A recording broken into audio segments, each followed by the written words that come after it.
welcome to the Comic Conspiracy, episode 134 for the week of, this is November 27th. We're recording Wednesday, a little bit late here. Sorry, guys. But we had some very important stuff to take care of on Monday, which we will get to in a second. This is a very special episode of the Comic Conspiracy, where we're actually not really going to talk about comic books at all. Maybe a little bit. But this is actually a special episode we're doing around the 50th anniversary of Doctor Who. It's a popular TV show. I'm sure a few of you have heard of it. We had kind of wanted to do another special episode. We hadn't done one of these in a long time. We're kind of just on one subject. We've done various movie episodes and things in the past, but this is a little bit out of what we normally talk about, but almost everyone on the podcast is a big Doctor Who fan. And so you can just say Brock is the only person. Brock is the outlier, but that's fine, Brock. So is Omar. We're happy you're here anyway. Well, Omar's not here. What you're saying is our job to get you started. Exactly. Well, that's the thing is you're supposed to try use me to try and get people interested in this, but we need to do our introductions first before we start talking. Well, I'm Ryan Higgins. Who else is here with me? Brock Sager. Toby. Charlie. And we have a special guest, a friend of Charlie's, a very big Doctor Who fan, so he's here to lend us some knowledge. My name is David, and some folks know me as Red Hat Man. Oh, yeah, not to be confused with Geekbox forum poster Red Shirt. Yeah, that's someone else. Who is someone else. There's a whole story behind that, too. Is there? Yes. Okay. Well, because Red Shirt tried to be friends with me on Facebook. Yes, and I kept thinking of Red Hat Man, going, why is Red Hat Man trying to be friends with me? It has to be Red Hat Man. He has to wear a red shirt because he has a red hat, but it wasn't Red Hat Man at all. It made for some very confusing conversations with some people. And ended up being our good friend Lane, who's also been in this podcast a couple times. Yes. So who none of us knew it was him. Yes. Because it just says red shirt and it's not a picture of him. So we had no idea who The this guy avatar was. was a cat. Yeah, so we had no idea who this was. So I was very confused. It's funny stuff. The 50th anniversary of Doctor Who was this past Saturday, and we've all had some more recent, some kind of more classic experience with Doctor Who and watching the show. As we've done our comic book Secret Origins in the past, I thought it would be fun to do a little short Doctor Who Secret Origin of just how we've all gotten into the show in some fashion or other. Brock, I actually want to start with you because you actually have seen at least an episode of Doctor Who. He has? Yeah, he's watched just a random episode on TV. Yeah, or I what saw was some random episode. I don't remember where, and it involved. What would it be? Be the BBC? There's a few. I mean, like a year or two ago. Just the recent version. It was more recent stuff. Yeah. Okay. Okay. Yeah, it had to do. Was there a redhead girl or a blonde on it? Do you remember? Was a chunky blonde, short-haired girl and a black guy. What? Okay, so Rose Mickey. and Mickey. Oh, I was like... Yeah, I was like, Black Doctor. They were in this apartment. Brock's seen the future. They were in this apartment and things were attacking, and somebody, I think Did Mickey die? Somebody died. I don't remember. Apartment attacking. Well, lots of people die that don't actually die in Doctor Who. Yeah. So okay. I don't know. It needless to say, it was not a. Was the Doctor it Christmassy? Was the Doctor in a leather jacket or a suit? So I'll tell you which. He came out of that telephone booth. Well, all the doctors come out of the telephone. I'm thinking it's the Christmas. I don't think it was Christmas invasion. Oh, you know what? Maybe it was. Did he have a bunch of Santa Claus shooting machine guns? Were they getting attacked by Christmas trees? Yes. No. Yeah. Oh, yeah, it was that episode. In which case, the Doctor wasn't wearing a suit. He was like wearing a dress black robe and. Okay, because that's the first episode, right? That's the first David Tennant intro. Right. Okay, so yeah. If you don't count Children in Need. Yeah. Yeah, I wasn't. Didn't work for you. Didn't work for me. Better or worse than Jack Frost? The best Christmas movie ever. I didn't watch enough of it to compare to Jack. But I don't think there's anything worse than Jack Frost. I disagree. I mean, I think you just like it for the rape scene of Shannon Elizabeth, but that's, me. I do not like it for that scene. I love the movie because the movie's about a snowman that goes around killing people. It's fantastic. That's a great movie. But that's a very Doctor Who-ish plot. This isn't the Jack Frost podcast. It sounds like the episode The Snowman. Yeah. This should be the Jack Frost podcast. We'll do that next Christmas. All right. But this year... So you'll only hear Ryan going, Jack Frost is awesome for like an hour and Until a we half. get to Jack Frost 2. That was a bad We could movie. do a Crow one. I That was watch a the bad Crow movie. every Christmas. It's like a tradition. We do a Crow episode on Christmas. We do a commentary track like the Comedy Button does, except serious commentary. Well, actually, someone tweeted us while we watched the 50th. Like, can you guys run a commentary? I'm like, well, Jess is here, Charlie's here, I'm here. We could run one while we're watching the movie. in the middle of the movie I'm theater. sure we're gonna get kicked out while we're doing it, but it'd be a lot of fun. Okay. Well, let's go to our next. I don't want to call you a less of a fan because you're definitely a huge fan. But Toby, you are new to Doctor Who with the more recent stuff with the relaunch. And it's someone's fault that's sitting at this table right now.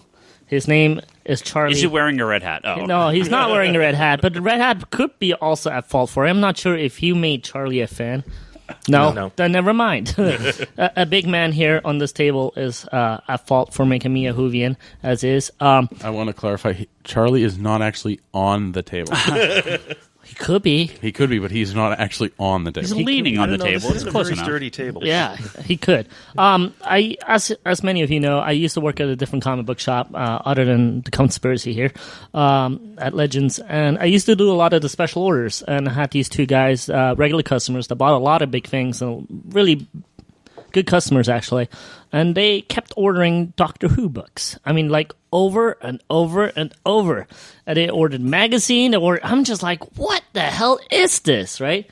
But I think they tried to explain it to me and went over my head. I was like, this is fucking weird. But when they started with the Eccleston run and Rose Tyler was looking rather attractive, I made the mistake of going, I'm kind of interested in this. And Charlie, of course, picks up on that. Oh, well, it's really good. You have to come over to my house tonight. I'll make you watch it. So I went to his house and he goes, you're not allowed to leave till 12 o'clock. You're just going to sit here and watch it. Now, I got to be honest, first couple of times I watched it, I'm like, what am I doing? This is really weird. Why am I watching this stuff? The special effects are kind of silly. Everything is kind of silly. I don't like it, but I like Rose Tyler. I keep watching. It's all right.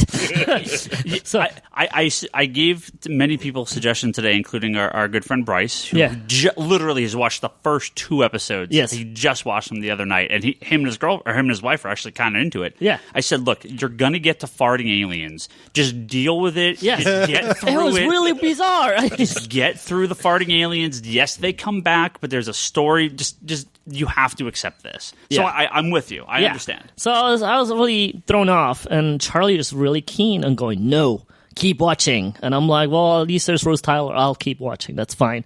Behold, we make it to 10 and stuff, and I was just drawn in. I was like, holy moly. I mean, it's just like story after stories, and slowly, I have to say the Doctor has become my favorite character of all time just because how deep he is, how many layers there is to him.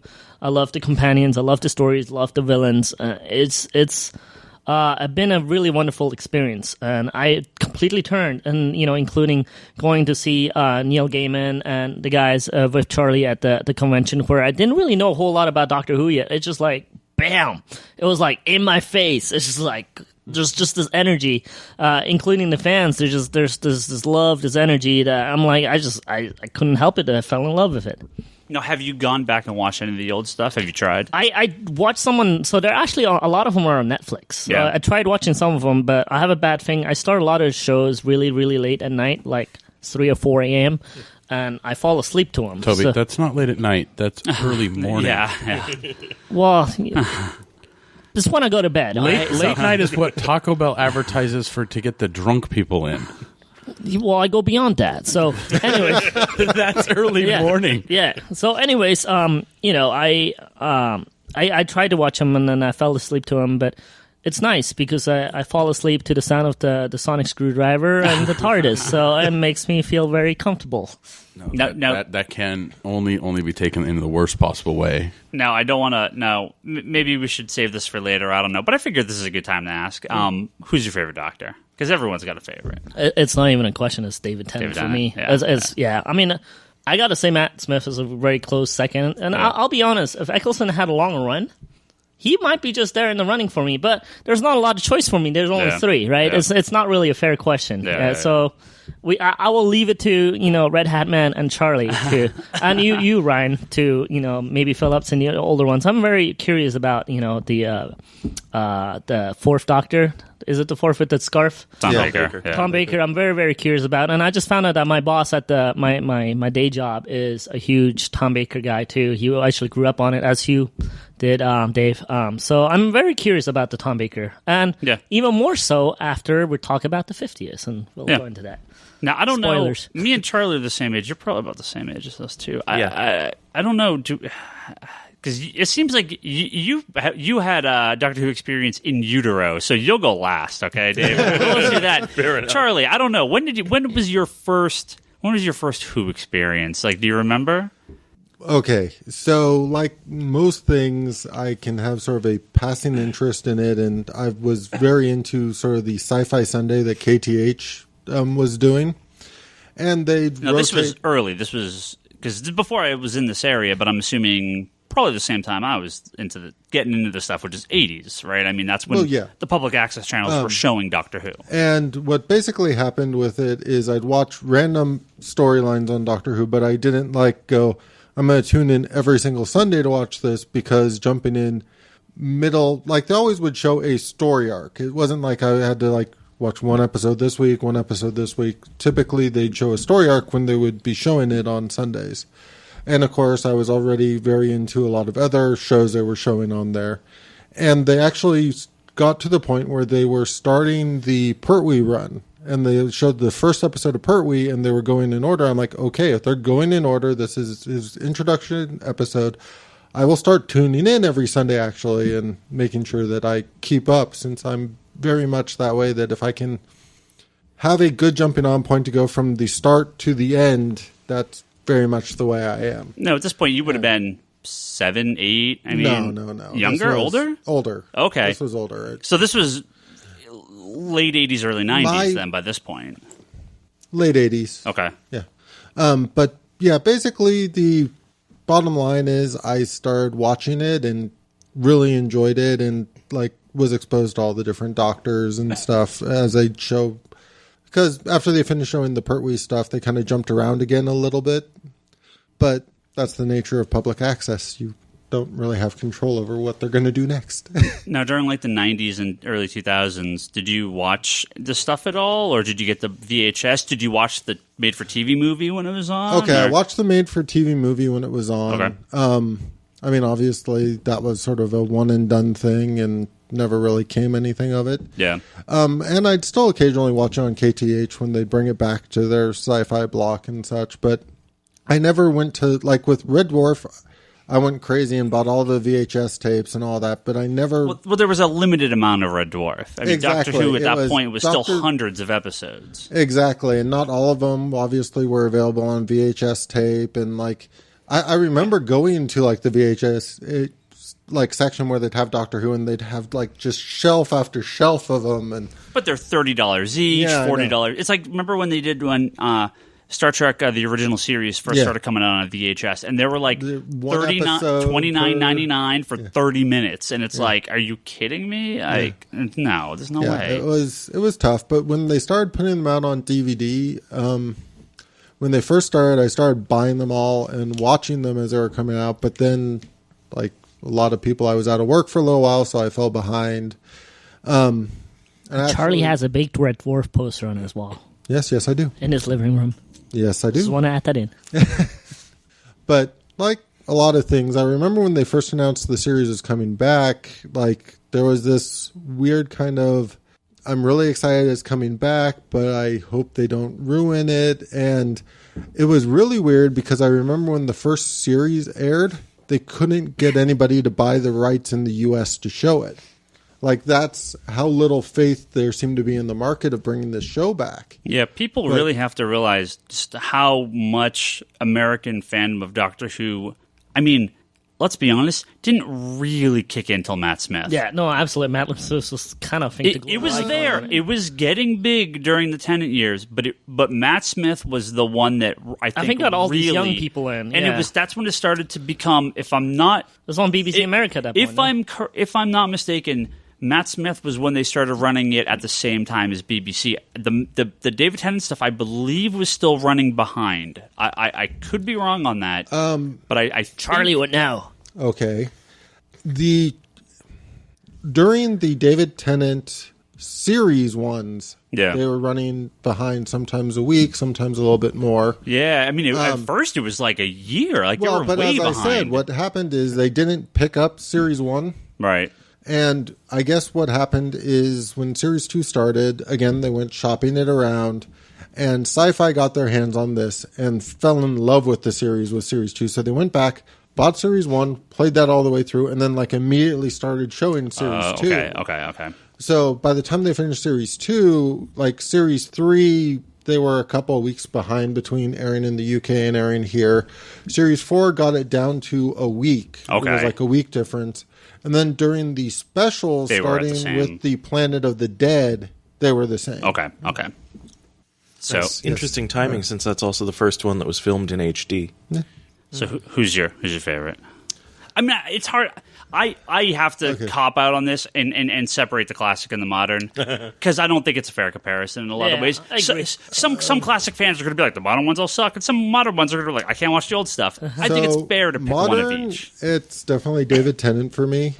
Classic, it's Pertwee, and again, a large part of that has to do with the fact that that's when I kind of went, okay, this is when I'm going to watch it. I'm going to watch it in order. I remember having conversations in college with Dave about how funny I found it, because when I first fully got into the show, every single episode for quite a while with Pertwee, the Master would be behind it, and then he'd go away at the end of the episode. And then the next story arc, the Master would be behind it, and then he'd go away at the end of the episode. So there was always that episode at the end of episode 2 or 3 when they'd have the reveal that it's the Master. And after doing that a couple of times, I'm like, so why is this shocking every time? It's always the Master. It's like Ninja Turtles. It's the Shredder! It's also part of the reason why I have a real fondness for the Master as a character, too. And that's part of the reason it got me so excited when he came back in Series 3 of the new stuff and such, was because I closely associate him as a bad guy or the Doctor from that. Yeah, for me, I mean, very similar to Charlie. Maybe a little bit earlier, though, because my memory of watching Doctor Who, I was one of those asshole kids that had a TV in his bedroom when I was 6 or 5 or whatever. Yeah, I always had a TV. No wonder you turned to be antisocial. Yeah, I always had a TV in my bedroom. My parents would be like... It's not antisocial, it's a hermit. When I would get in trouble, my parents would be like, go outside and play. There'd be no reason to send me to my room because my Nintendo and my TV were in my room. Stop playing video games, stop watching TV, stop reading Ghost comic book, go outside and play. I didn't have cable, but I had the old rabbit ears, which could pick up public access. So stuff like, even though Red Dwarf was a little bit later, I watched a lot of public access stuff, which is showing a lot of various British shows. Things like Fawlty Towers I got into because at a young age, I was watching this stuff way over my head. I mean, that stuff was hilarious. I had no idea what I was watching. Cleese was awesome. But Doctor Who, again, they were not really shown in any order. They were really heavy on the Fourth Doctor stuff. That's most of the stuff I saw was the Tom Baker stuff, just because that's, for the fandom at the time, that was when I think the show, I was having a discussion with one of our customers, Michael, who listens, who's a huge classic Doctor Who fan, and modern as well.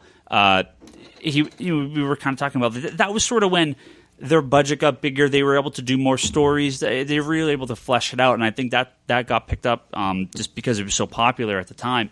Again, to a certain audience, and those episodes were being played so often. And I was pretty young at the time, so my recollection of specific watching full series or full stories is a little shoddy, because I would kind of watch what I could watch. There was no continuity to it. I don't think I even understood there were multiple Doctors, because I really don't know that I saw much more than Tom Baker. I mean, I'm sure I did, but those are just so ingrained in my memory as what I saw as a kid.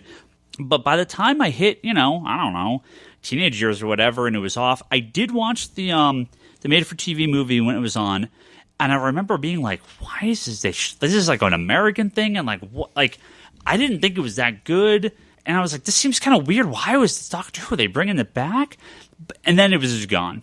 And when the new series started, I knew it was around, but I was like, "Oh, they're doing more Doctor Who? Nah, whatever. I just no interest." No. And Charlie will skin you at this point. I'm kidding. Now, as a quick question, as somebody who doesn't watch it, what designates the new series? From the old one ended in 87? 89. 89? Okay. So it ended, they canceled it. I mean, it was just like, we're done. Show's canceled. Wasn't Like, the first time it was canceled either. no, but I mean, just like the Yeah. permanent cancellation of the show. Yeah. They did a made-for-TV movie in America for some reason. Well, they were trying to launch it as like a lot of the made-for-TV backdoor pilots. You make the TV movie, you show it, it gets X amount of ratings, so you bring it back as a series. Yeah, it was in 96. Yeah, 96, May of 96. And the guy, Paul McGann, played him. He was only on one episode. And then the show was done until 2005. Okay. Like, And the TV movie was the reason. yeah, Well, probably. Well, they had started the radio dramas before the new stuff, correct? yeah, they had started doing the Big Finish stuff before the new stuff, and then there was also the Dimensions in Time that they did to celebrate the 40th? 30th, 30th. I thought.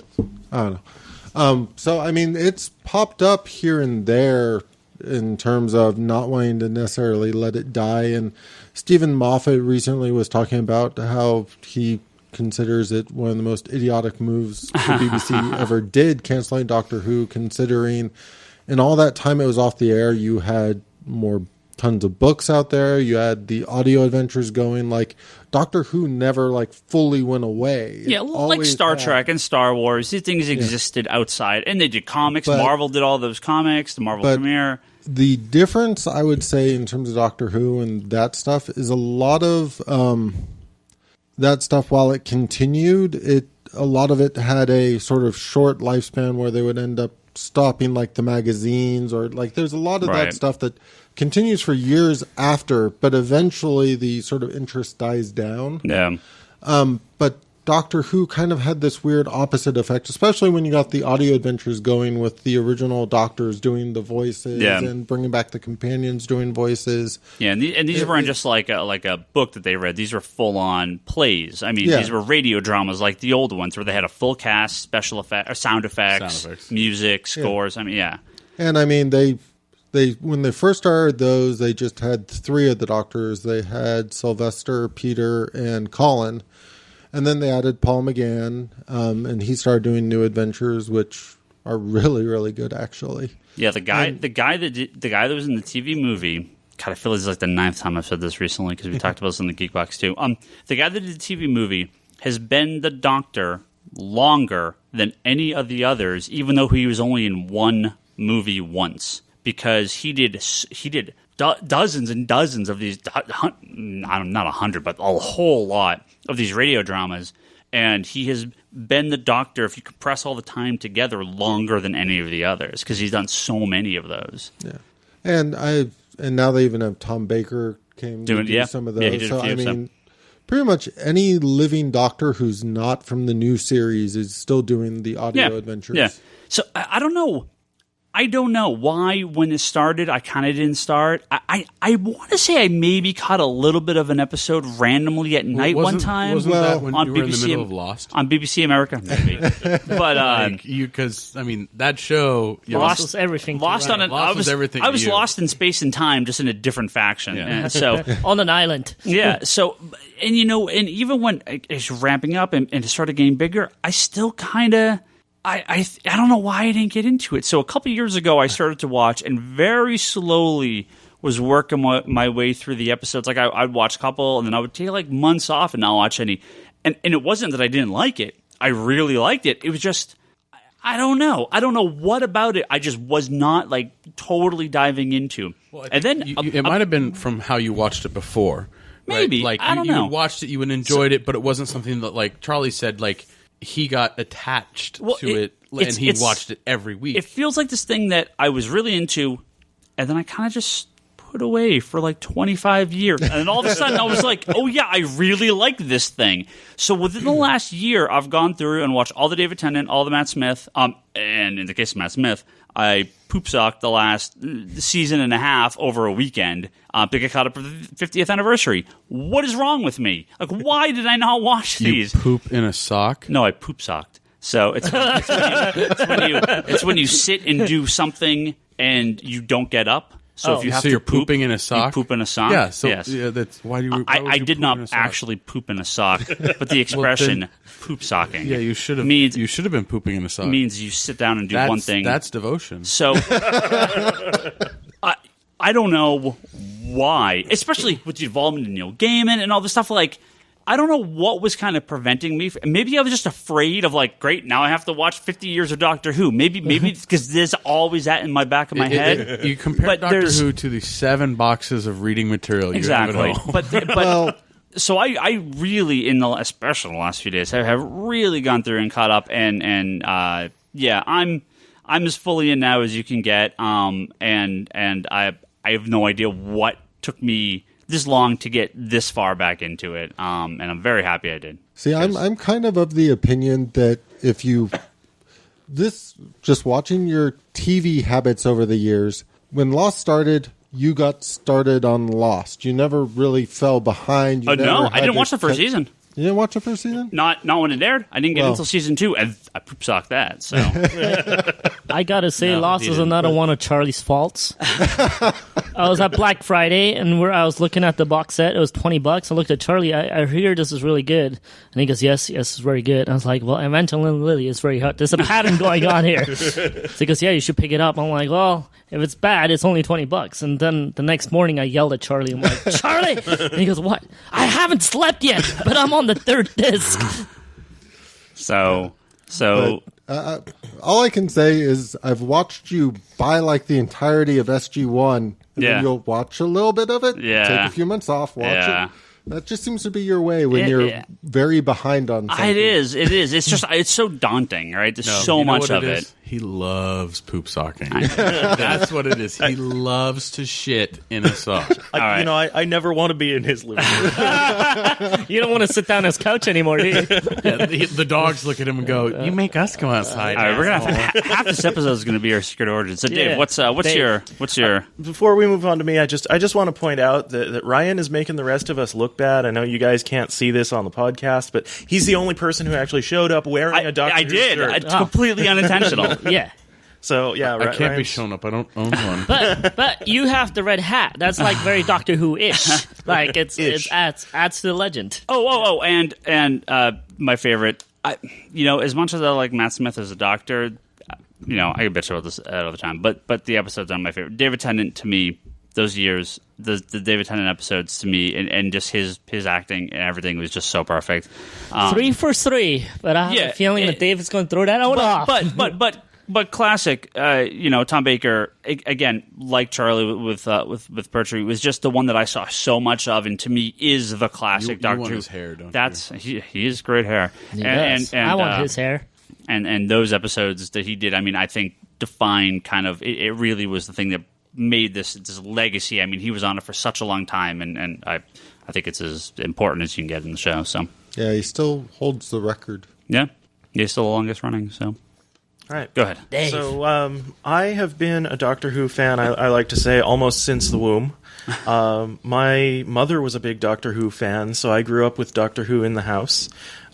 She was a big Tom Baker fan. He was the Doctor when I was born. Yes. Yep. And so I kind of grew up watching Pertwee and Baker and Davison. Yeah. And all throughout my childhood, it was like, every Sunday Doctor Who is on. Nice. And it would be the last thing that KTH would show. And my parents would let me stay up late to watch Doctor Who because it's Doctor Who. Excellent.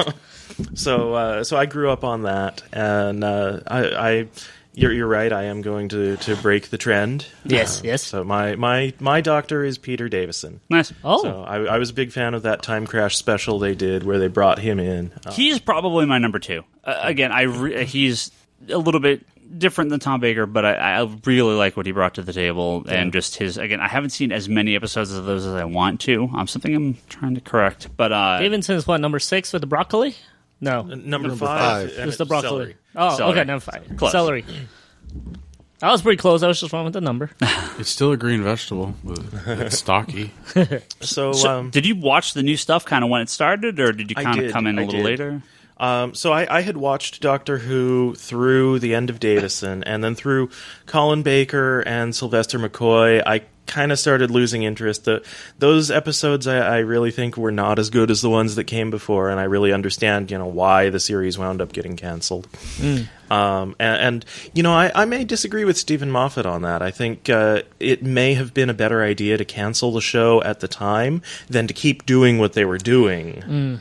I'm of the opinion that even with modern Doctor Who, it needs to take breaks every once in a while. Yeah. It actually does better when it has some time to Some sort of refresh breathe. time. Yeah. Yeah. Well, apparently because there's so much to watch, you have to have time to get caught up. Yeah. Yeah. So I kept kind of watching reruns a little bit through. Then I was really excited in '96 when they said they were going to bring it back with the American special, and I watched the made-for-TV movie, and I was heartbroken by it. You cried actual tears. See, Exactly. He's good. I like him as Paul McGann. Paul McGann is he's fine as a doctor. The problem with that movie is just like it doesn't really feel like Doctor Who. The writing. The problem with that movie is the writing. Right from the beginning, from the regeneration scene, right? The Doctor's regeneration is always important, right? Yeah. It's something, with the exception of the first one where the actor was just getting sick. Right. After that, it was always a plot point. He's going to sacrifice himself for people, or, he's in the middle of trying to save the day and something heartbreaking happens. It's like a drive-by shooting. Yeah, he just materializes dies. in San Francisco, steps outside of the TARDIS, and gets gunned down in a gang war. Yeah. Well, okay. So he gets gunned down, but then he gets taken to the hospital, and the doctors kill him. Because the doctors don't understand his physiology. That's right. not better. No, Right. but I'm just Wait, saying this that is actually in the movie? Yeah. Holy shit. Yeah. Wait, is this the beginning or the end of the movie? The beginning. beginning. This is how he becomes Paul McGann. Oh, Yeah. okay. They actually did Get that. rid of the Okay. old Doctor to bring in the new one. Okay. It's goofy. Very goofy. yeah, So yeah, I was. there's a lot broken about that movie. I was very unhappy about that movie, and Yeah. I've spent the years in between not knowing if Paul McGann was a good doctor or not because the writing was so terrible. Yeah. Last week I figured it out. It's fantastic.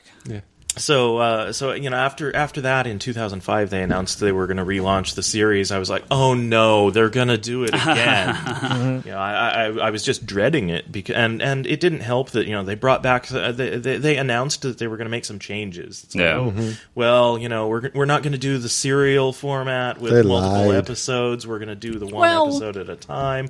They said we're not going to keep continuity with the old stuff. As I said, Yeah, they well, lied. the doctor lies. So I was hearing all these announcements they were making, and I'm like, oh, they're going to mess it up. It's going to be awful. But I have to give it a chance. It's Doctor Who. Yeah. And You sound like thankfully, an X-Men fan. It's the Bryce answer. Bryce is really going to get into this. so thankfully I was wrong. Thankfully they did not screw it up. Yeah. It turned out to be awesome, and I've been addicted ever since. Cool. But you didn't get started when it first started airing again, from what I recall. I thought I did. Well, I remember giving you the disc that they gave me for that's free at Comic-Con right, and because I showing you the first season. And then I moved away and didn't have Yeah. TV, and I was dependent on Charlie for my Doctor Who fix for a while. There's a pattern here with Charlie and Doctor Who. I know it's not just Doctor Who. He's forced me to watch everything. Yeah, first one is free, then you have to pay. I think the strangest thing maybe is for our younger listeners listening to us not understanding the concept of VHS tapes costs a shit ton of money. Yeah. And like you had to program a VCR to That was- record it at a certain time if you were going to I'm pretty miss sure Doctor Who was on Thursday nights when I was watching it, because you guys were all talking. I was only I lived in Massachusetts at the time, and I'm pretty sure they were. I have this memory in my head of Thursday nights. I could be totally wrong on that, but that that is like that was like the sci-fi night. Well, for a good long while, I know KTEH was airing just one episode every night at like 6:30 or something. So it was on, Yeah, they half hours. weren't doing a whole serial per night like Right. they did on Sundays, but you could watch it any night of the week for half an hour. No. Before on demand, So before Netflix. So now that that's out of the way, and we're talking about the Now we're 50th 50 anniversary. years later. Yeah. 50 years later, and 30 minutes later. That's Doctor Who. The 50th anniversary was this past weekend, and I ended up watching it Sunday night. Charlie, Toby, Dave, and a bunch of other people I know. None of us could get tickets for the Saturday live showing. That thing sold out instantly. Well, I could have, but I didn't want to go to San Francisco. Yeah, Same well, they had a live showing worldwide in theaters and on TV, where it's playing at the same time. So here it was like 11:40 in the morning, I believe, on Saturday. 11:50. Did we explain to any new listeners what Doctor Who's actually is? We just kind of jumped in. There's a TV show and we kind of jumped in. Do we kind of, for anybody that never heard of it before? Yeah. I mean, just really briefly. Yeah. Doctor Who was a Give Doctor Who's secret origin. Doctor Who. Yeah, basically. I don't think we talked about it. I just feel like bad for anybody that has no idea about it. Yeah, you're that we totally should right. actually talk about You're totally right. the real short premise behind it. Doctor Who was a kid show Yes. initially. Yes. An educational kid show. Right. That was about Educational, with there air was about quotes. this creepy old guy and his granddaughter, Who lived in a junkyard. right, who traveled space and time, and it became one of the best shows ever made. Like somehow this goofy ass concept became this pretty. I mean, I would say one of the two most important science fiction television shows of all time, next to Star Trek, and one of the most and one of the, it has to be the longest running show, at least like In all time and space. serial, as one title continuous stretch, and just a huge fan base in America in the more recent years. I mean, Doctor Who was I don't know. Can it beat Days of Our Lives? never ever seen as anything That's popular why you say here. sci-fi. I made a joke a few episodes ago, I think in the Geek Box. I was like, if you had told me that girls in America would be really into Doctor Who and Loki, I would have been like, what are you talking about? But here we are, 2013. Girls on Tumblr love Loki and Doctor Who. So there you go. Really briefly, the Doctor is a guy who is an alien. He's a Right. Time Lord who travels through time and space in a blue magic box in a police It's phone box. Police phone box. Yeah, An old timey British. Which- it's a disguise that got stuck. It's stuck in that form, and it's a time and space machine. Time and space machine. Yeah. Well, it's the TARDIS. And the Doctor regenerates when he dies, or so-called dies, he regenerates, and then a new Doctor, which is another form for them to get new actors in. They have new companions on the show. He has companions that travel with him, friends, people he picks up And sometimes tin dogs. to be to be the human eyes for the Yeah, situation. it's a way And for the audience to connect through and something see for it him through. to talk to. Yeah, or sometimes, a lot of times, I feel like the companion's his conscience sometimes. Yeah, sure. And that's just very briefly what Doctor Who is kind of about. A bunch of really crazy aliens, crazy stories, crazy history, crazy everything. And I feel much like you don't start Superman in Action Comics #1. It's just there's no point.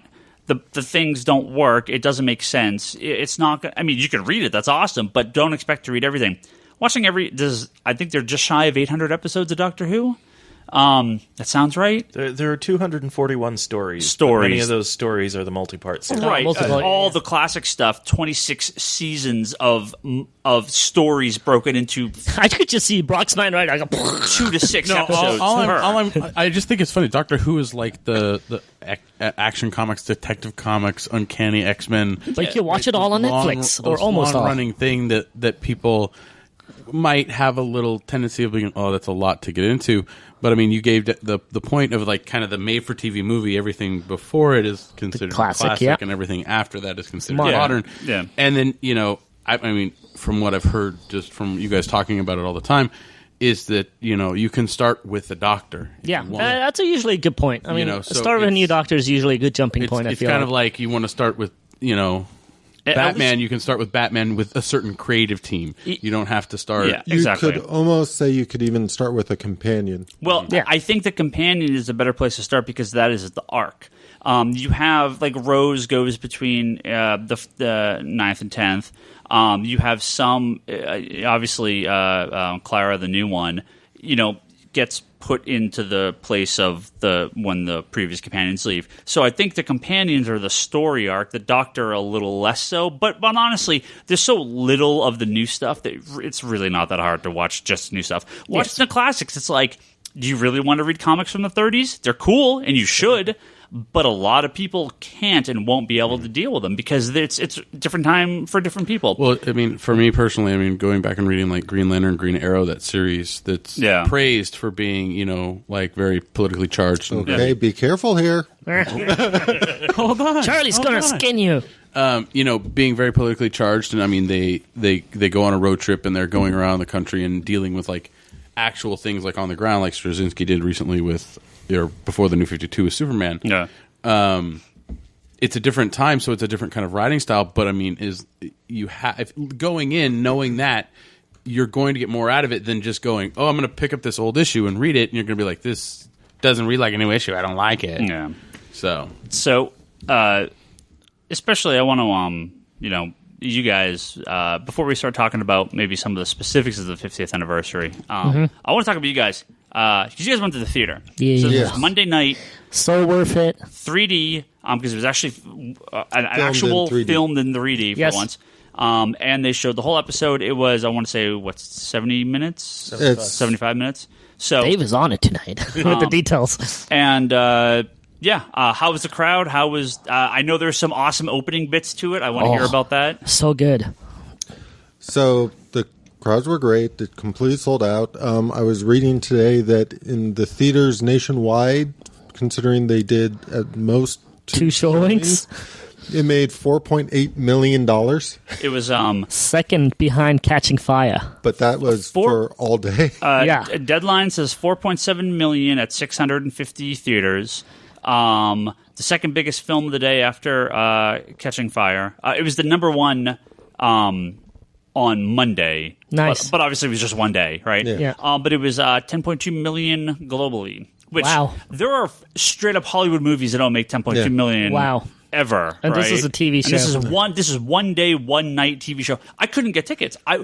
Sunday night, I was like, that was so awesome. I'm totally going on after Monday. making fun of me on the last podcast, I know. Ryan comes back and goes, Toby, Charlie, do you guys have tickets? I really want to go. He made fun of you last week. 3D is stupid, but I really want to go. I didn't ask you for tickets. However, I did say 3D is stupid. Yeah, but I was there when you said it to them. But I don't care that 3D is stupid. That was a really good episode, and I wanted to watch it again. I couldn't buy tickets. Every show was sold out. Boom, I knew something. Charlie knew something. Red Hat Man knew something. Yeah. Too bad, Ryan. It was absolutely amazing on the big screen. The openings were... I so hope those are special features because I could watch those over and over and over. The openings were so great. So the first one, they did the traditional sort of like silence all your cell phones and all of that, but with Strax, the Sontaran. So he did his spiel and did in the typical Strax way of communicating kind of poorly, but getting the point across. Poorly, I thought that was excellent, straight to the point. It was very clear what would happen to us. If you talk on the phone, we will stretch you and rip your arms out. If you take photos or video, we will take your eyeballs out, stuff like that. Well, it was like, please silence all communication devices and just... But no, it was... The best part was so like, awesome. some earthly functions are rather wonderful, like blowing up these little kernels into popcorn and then eating them. And they had the little voice effects where he bites into it, he's like biting it like, this is awesome. Remember, popcorn can feel pain. Yeah. It was really well done. And then the next thing they did is they did a little opening with the Doctor, actually, starting with Matt Smith talking about welcoming us to the 100th anniversary. And Oh, the best part was in true Doctor Who fashion, because in ways, Doctor Who, in its essence, is always about scaring kids.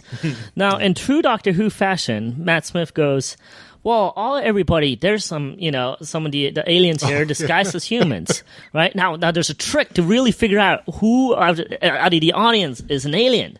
What you have to do is wear your 3D glasses, look at the person next to you, and close one eye. Now, what's funny is, with these 3D glasses, when you close one eye, it automatically turns black, right? So he said, and if it turns black, he's an alien. So I can hear just Connor next to Charlie, you're an alien! It was really well done. And then other than saying, I'm going to save you, don't worry about it, he goes, it's too bad, I'm too far away, you guys are on your own, see you guys later. It was very well done. And through the process of this thing, he changed back and forth between David Tennant and Matt Smith. And nice. Poked fun at each other a little bit more, which is so great. Yes. Really well done stuff. Yeah. So besides actual... Okay. No, so after the movie, so I figured we'd get the extra stuff out of the way real fast. Yeah. So after the movie, there's a really cool behind the scenes, which wasn't shown on TV, anything. It was very direct. It was really like a guy following these guys around while they're shooting a movie, during rehearsals, stuff like that. Less so the interviews, more so direct, like Colin Baker was narrating it, the Sixth Doctor was narrating, and they were really going in-depth of things. I really enjoyed that behind the scenes out of all the TV stuff they'd done, a lot more so. So it was really cool seeing that. Yeah, it was very much like one of the Doctor Who confidentials that they tended to air with the episodes. So that was really cool. How was the actual 3D? Does it seem to work pretty well, or? For the most part, 3D is not necessarily a huge selling point for me at all on movies. Me neither. Not a fan. Well, it's funny that you made fun of me, Ryan, because I'm very not a 3D fan. It was more like the Doctor's in the theaters. I don't care. Of course. I'm watching the Doctor in the theater. So, I mean... Plus, seeing Rose Tyler in 3D is, but it wasn't Rose Tyler. Spoilers. Wouldn't it be better to see her live? Well, the ticket to the UK costs quite a bit of money, but I would not mind. To stalk her in the UK takes so much money. Yeah. So, what did you guys think of the episode?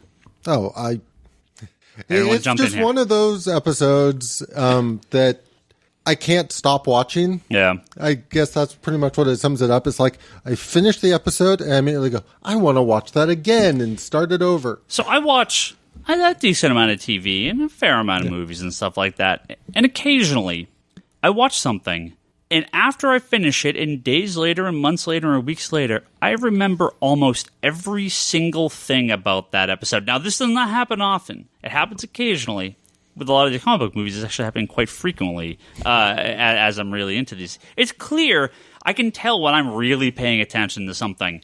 I was really paying attention to this special because it's like I can almost kind of replay the entire episode in my head, and I only watched it the one time after watching Doctor Who for like close to 24 hours over the previous 48 hours I was watching Doctor Who. I mean, I watched a whole lot of Doctor Who on Saturday and Sunday. I thought you were going to say, I did. 24 hours, I'm pooping in my sock. Yeah. That is all I did for 2 days. Was I called the shop on Saturday and forgot that you had said you were going to be home. Yeah. Supposedly, like playing video games and watching Doctor Who. No, watching Doctor Who. So they've done a few of these Doctor meetups before, and they are all fun. This really worked. Yeah. This worked on a level that I didn't quite know where they were going to go with it. So, I mean, plot of the episode, and again, this is going to be spoilers going forward, so there's no way to really avoid it. As River Song says. Since we talked about potentially talking about some of the other stuff, what I might do is I might suggest talking about the Name of the Doctor, Night of the Doctor, and then the special. Yeah. Just because Name of the Doctor sort of set up a lot of the sort of multi-Doctor stuff by having a story that was very central to history of Doctor Who. Yeah.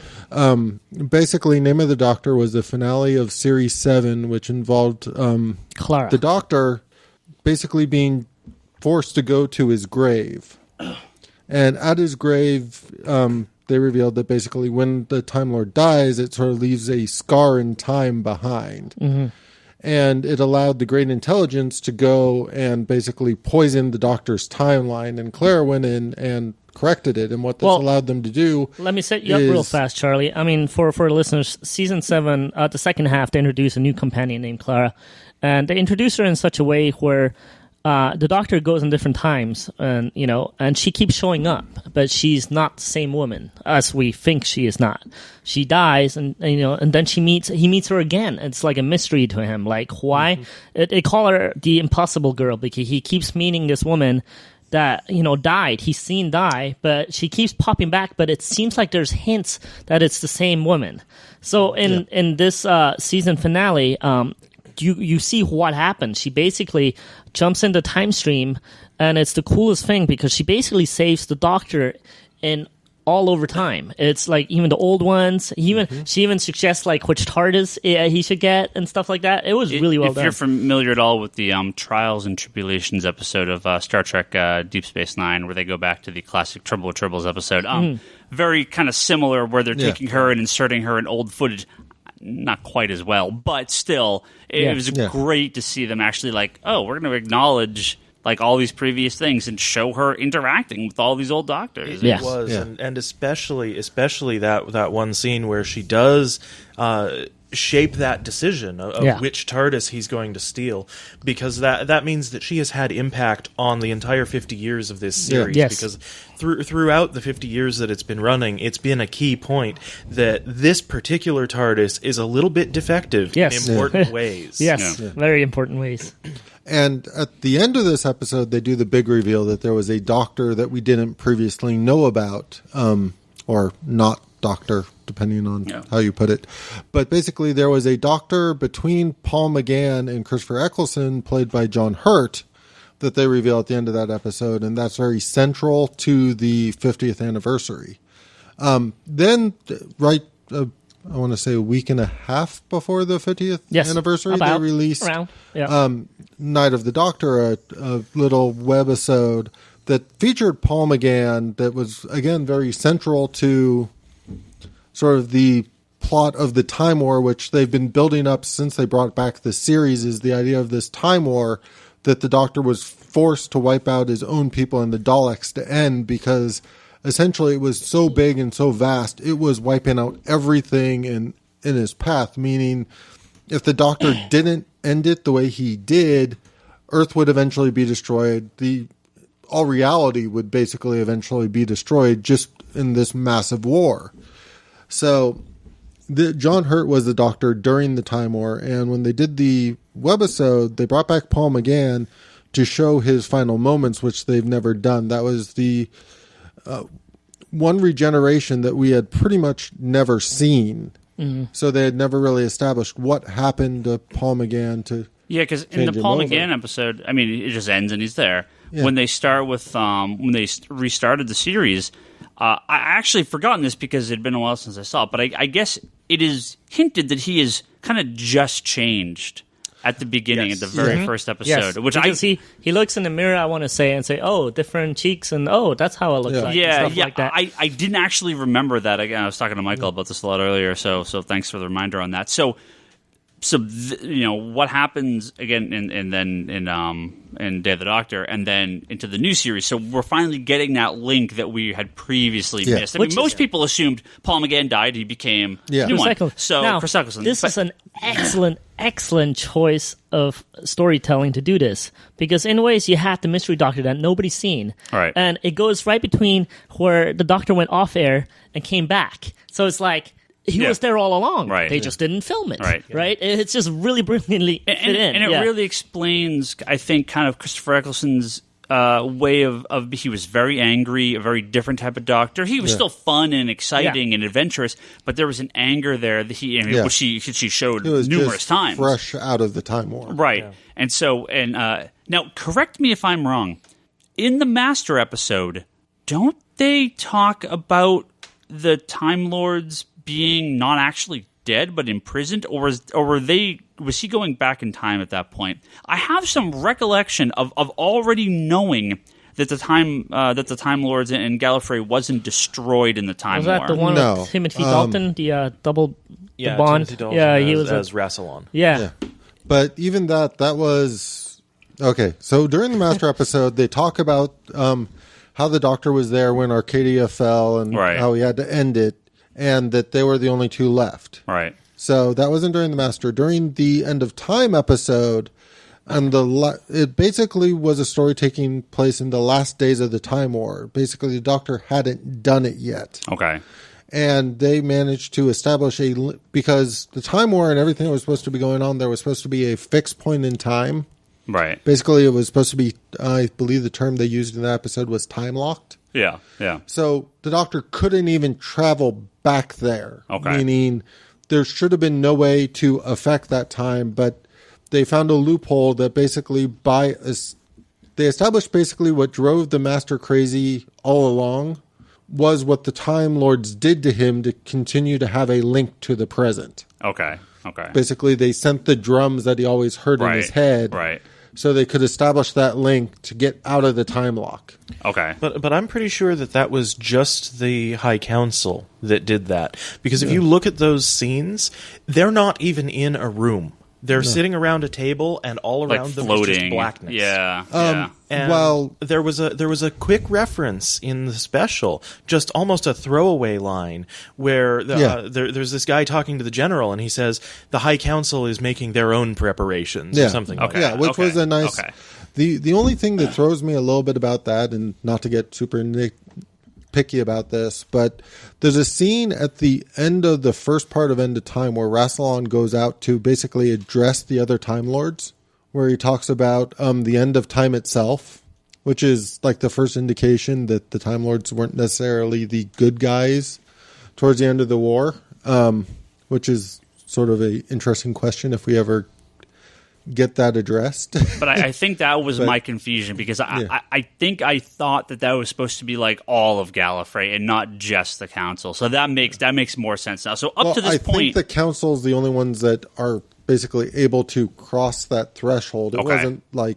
But basically, except for the Master and the Doctor and the Council, all the rest of the Time Lords, we still at this point have believed to have been killed. As well as the Daleks. At this point, even the Council was supposed to be killed because they failed to escape. Right. But I mean, the whole point of this was, I didn't just kill... I mean, he's like, I'm not just killing my own people. He killed all the Daleks as well. Yes. So when the Daleks start reappearing in the show, there's the classic Doctor... I mean, the classic Doctor Who villains. That's why Chris Eccleston was so... He's like, oh, shit, because I've killed all of you, but there's like always a couple scattered here and there. Yeah. Well, one of the things I found very interesting about that Dalek episode is, again, being a huge Doctor Who fan, I was reading all the news as it was coming out. And one of the news that was being talked about when they were bringing it back is not having the rights to the Daleks. Yes, I have no clue how that works, but there was some like early reports or something. Well, yeah, I know. So that's Muff. But there was some early reports that they were having trouble securing the rights to the Daleks, and that's why it was a question whether or not they'd be in the show. Was it like the voice or the guy that I don't know. I don't know the details, but that's why when they showed the Dalek episode and then resolved the Dalek episode, I literally thought at the time, oh, so they probably got the rights to do this one episode to resolve that because they needed to do a Dalek episode. Now, for the listeners that don't know what a Dalek is, these are the little trash cans, so walking around with a little plunger and look very funny, but in the show they're actually very scary. I mean, I love Doctor Who, but I don't want a Doctor Who without Daleks. Yeah. That's like, Superman, you're cool and all, but like Lex Luthor, he's just not gonna be in the comic anymore. Like X-Men, I mean, we know Magneto's important, but yeah. Well, this is a common problem for Doctor Who, actually, because it seems like in the old days, the person who created a particular race for Doctor Who would own the rights to it. Really? Yeah, because they've...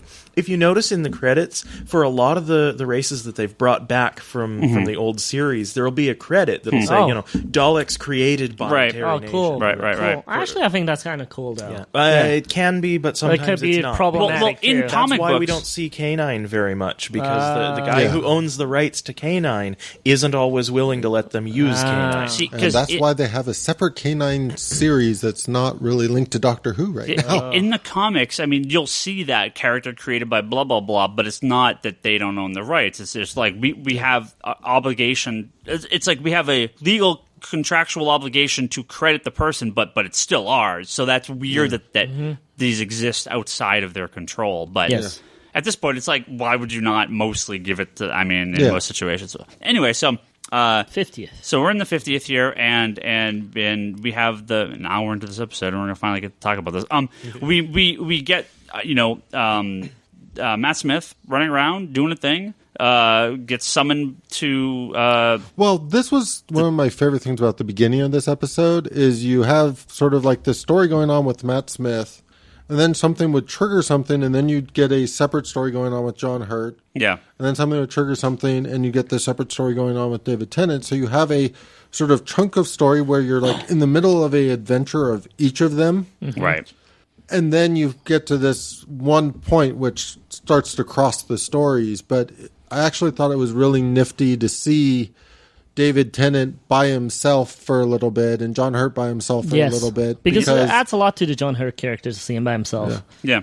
And John Hurt has the bomb that's going to destroy the Daleks and Gallifrey and destroy all the Time Lords and the war. And he's sitting there with his finger on the button going, well, what do I do now? Do I push this? And that's when he sort of is brought into this, timey-wimey stuff with the other doctors who all get kind of sucked up together. Well, let's explain. I mean, the bomb has a conscience and manifests in a way. And the manifestation is she shows up as Rose Tyler or Bad Wolf, rather. Yeah. And it's the moment itself, the bomb, basically. And she creates these little holes. Think danger from the X-Men, Danger Room kind of thing. Like it creates a persona that is a replicate of the machine. And she basically, or the bomb makes these little loopholes or time tunnels worms. in time. Yeah, tunnels, whatever you want to call them. I guess tunnel in time is the best word, which he can connect with the other doctors. Basically, it's almost like Christmas it's like the Christmas Carol almost. He gets to meet his future selves. Yeah. And sort of through this story, he gets to see what his choice to basically destroy the Time Lords and the Daleks will do to him. Like, he gets to see what that choice makes him, and it's really cool to see the three doctors interact. I mean, first of all, you have John Hurt kind of making fun of the two younger doctors, like, what? Where's the doctor? And the two of them are like, it's us. And he goes, what? What I love so much about the way he acted was, while many of the older doctors, there were some wacky bits, and some of them were younger. The David Tennant and Matt Smith just felt so young. Even compared to Christopher Eccleston. I mean, so young and very wacky and very goofy. And not this is a bad thing, but it felt they were, to me, a bit of a different direction than I think a lot of the previous doctors have been. It's nice that they addressed it, I think, yeah. But to me, it's like, well, yeah, they're like, he's like, John Hart's like, why do you act like this? And he's like, they're like, because of you. Like, we are, like, Christopher Eccleston was our angry teenage years because we're done with this thing. Now we're kind of like, well, we just want to be kids now and have fun and play because we don't want to be this guy again. Yeah. And I thought it was interesting. But they also showed some emotions with, Tennant asking questions of why? Oh, absolutely. I love this scene when Matt Smith says he doesn't remember how many kids, and then Tennant just gets mad at him. Yeah.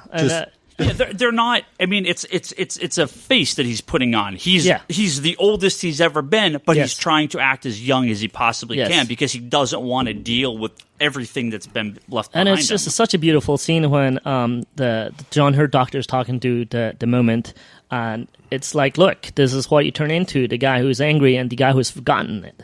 Like Matt Smith is basically being loopy because he doesn't want to know. The guy who regrets and the guy who forgets. There you go. Yeah. I mean, it was just a beautiful, well laid out way to explain the doctors. It's very well done. Yeah. That was actually a very central theme a couple of times in the episode, was sort of explaining the different doctor personas. Like, you got into that again towards the end where it talks about the warrior, the hero, and then leading into the doctor.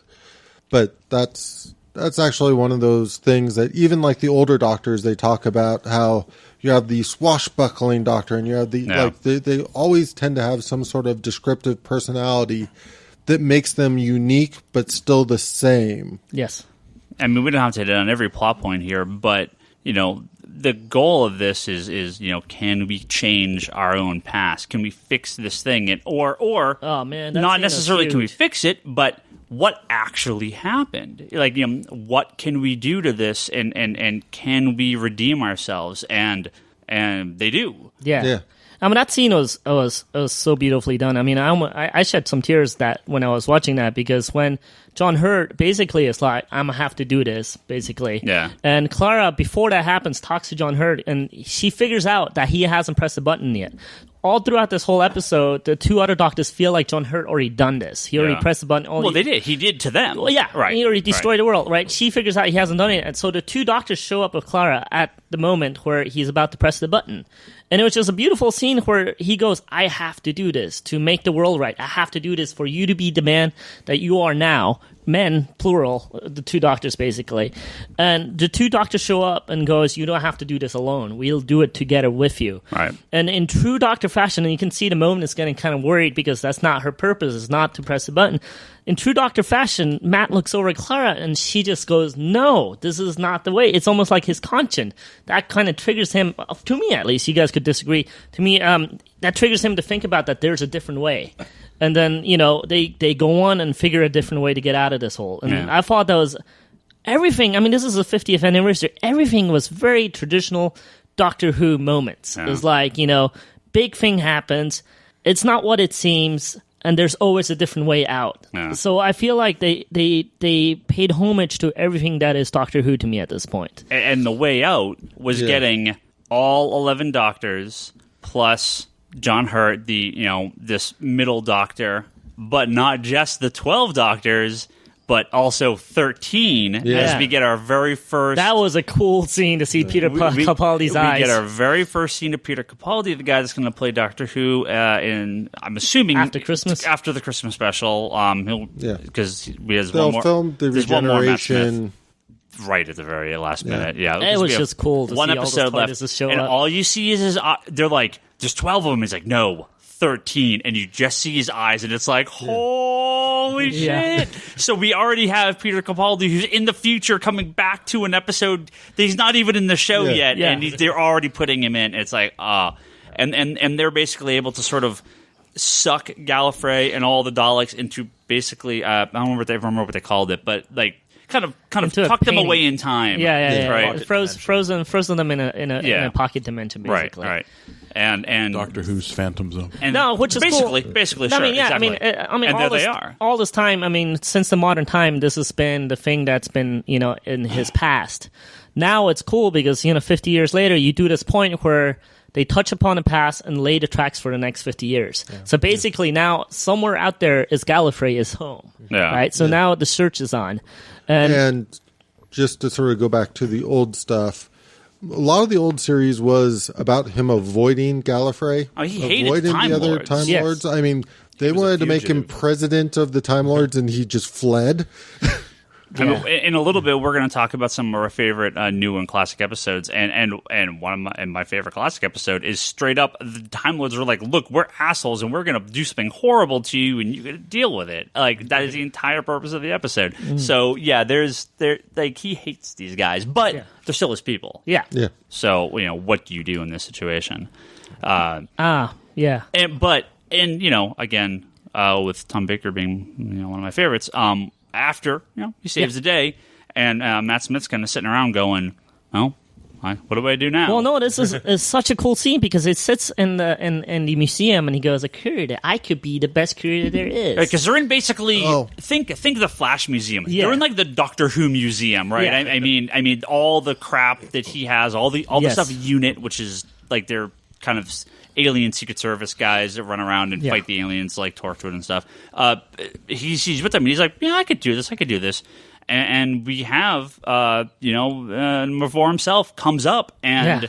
I mean, it's the coolest scene because he says, I could do this. And then the voice comes from his back going, well, you might be. Yeah. You know? So it's just very touching. And, not to sidetrack this a little bit, but earlier in the episode... Queen Elizabeth I actually appointed him curator of the museum. Oh, that's right. Yeah. So it all kind of comes back around there. So we have Tom Baker.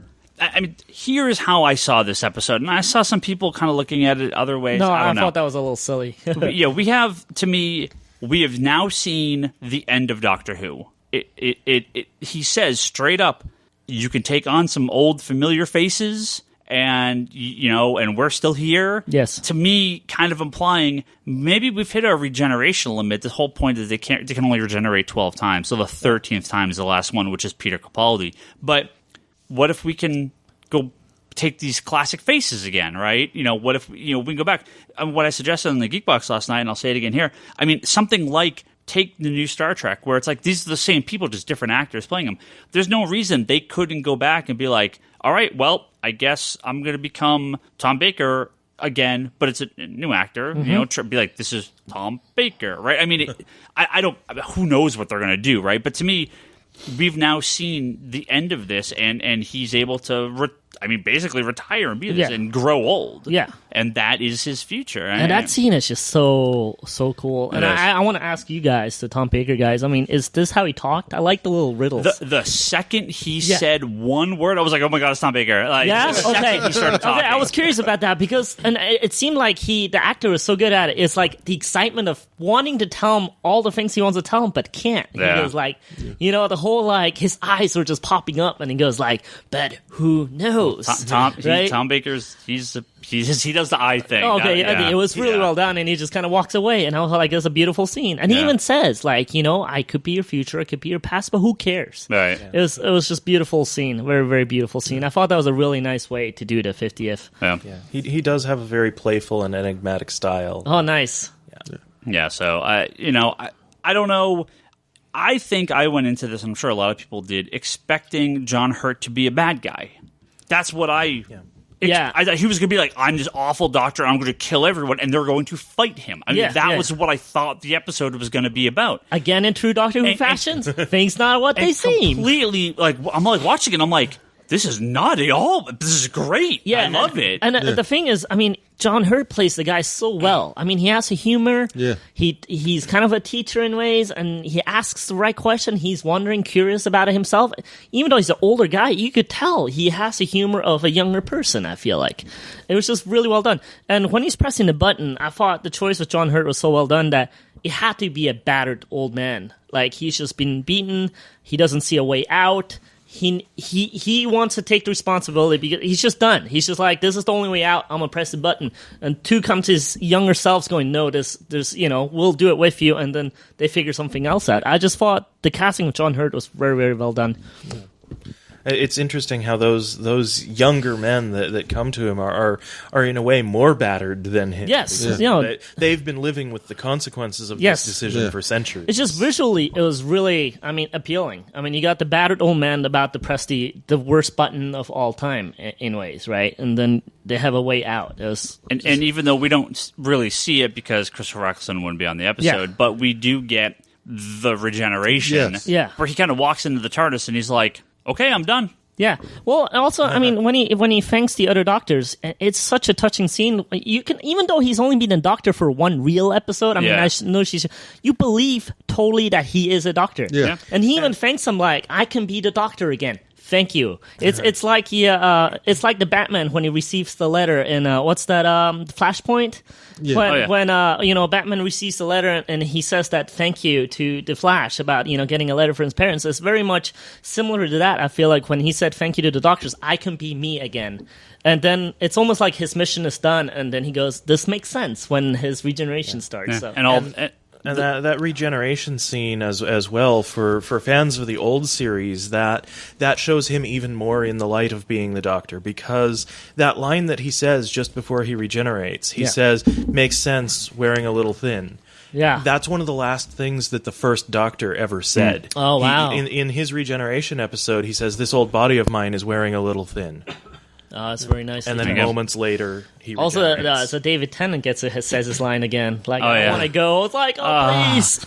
Well, the first hurt me again. The last line that David Tennant says before he regenerates is, I don't want to go. And that was not the Doctor talking. That was David Tennant talking. Because David Tennant is, publicly a huge Doctor Who fan. He married the daughter of one of the other doctors. I mean, that is his wife. It's like, and then when he said it the second time, I was like, I'm going to. Well, now I understand why people have the feels on Tumblr, okay? Now I get it. Now I understand, okay? Because David Tennant, right here, baby. Isn't the current Doctor wanted to be like the leader of the fan club back in the day? Matt Smith? No, Peter Capaldi. Peter Capaldi. Oh, was he? He's Yeah, he wrote a letter into the BBC. Maybe not a leader of the fan club, but he was a kid writing into the BBC. And it's funny, when they announced him, they pulled it back up. This is a letter you wrote as a kid to the BBC. And I do remember that. I do remember that. That was very nice. Yeah. And although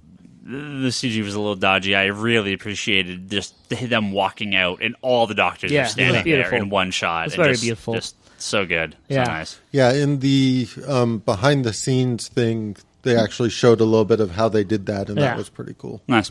Now, I want to add, the first time I watched it, I wanted so much to see Rose Tyler and David Tennant again. That I actually was mad. The first time I watched it, I was like, jumped in my car, drove to Charlie's house, going to tell him all about how I needed closure on that storyline, because I always felt, and this is my own fault, I assumed that's the David Tennant they're going to take as the other David Tennant that's in the other universe with Rose Tyler.